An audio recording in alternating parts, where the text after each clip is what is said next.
উপলক্ষে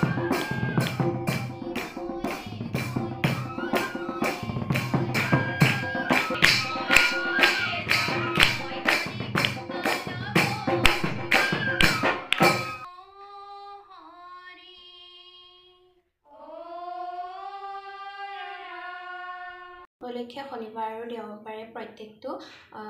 দিহানাম বৰগীত নেগেৰা নাম লোকগীত আমি সকলোখিনি অনুশীলন কৰি আহিছোঁ আৰু আমি অহা বুধবাৰে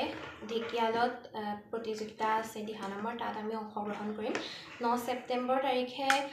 যোৰহাটৰ কলীয়াপানী সত্ৰত দিহানাম প্ৰতিযোগিতা আছে তাৰ বাবে আমি অনুশীলন চলাই আছোঁ তাতো আমি অংশগ্ৰহণ কৰিছোঁ আৰু সমানৰ পৰা বজাই আহিছোঁ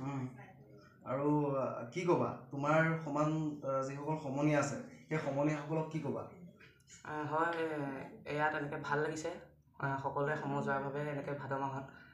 শনিবাৰে দেওবাৰে আমি এনেকৈ প্ৰেক্টিছ কৰি আহিছোঁ আৰু অহা বুধবাৰলৈ আমাৰ কম্পিটিশ্যন আছে ঢেকিয়ালত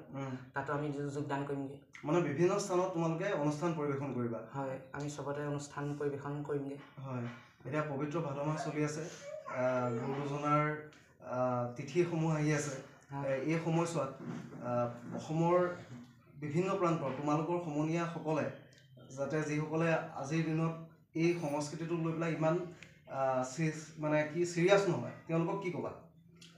হয় তেওঁলোকেও এনেকৈ চবতে যোগদান কৰিব লাগে আৰু নিজে নিজেই শিকিবলৈ আগ্ৰহী হ'ব লাগিব তেতিয়াহে শিকিব পাৰিব নিজে তুমি ইয়াৰ পূৰ্বে ক'ৰবাত মানে অনুষ্ঠান কৰিছা তাত তুমি পুৰস্কাৰ লাভ কৰিবলৈ সক্ষম হৈছা তুমি ক'ত ক'ত পুৰস্কাৰ লাভ কৰিছা মই ঢেকিয়ালত পাইছিলোঁ আমাৰ গোলাঘাট টাউনতো পাইছোঁ তেনেকৈ পাইছিলোঁ 2 জেগাত মান ঠিক আছে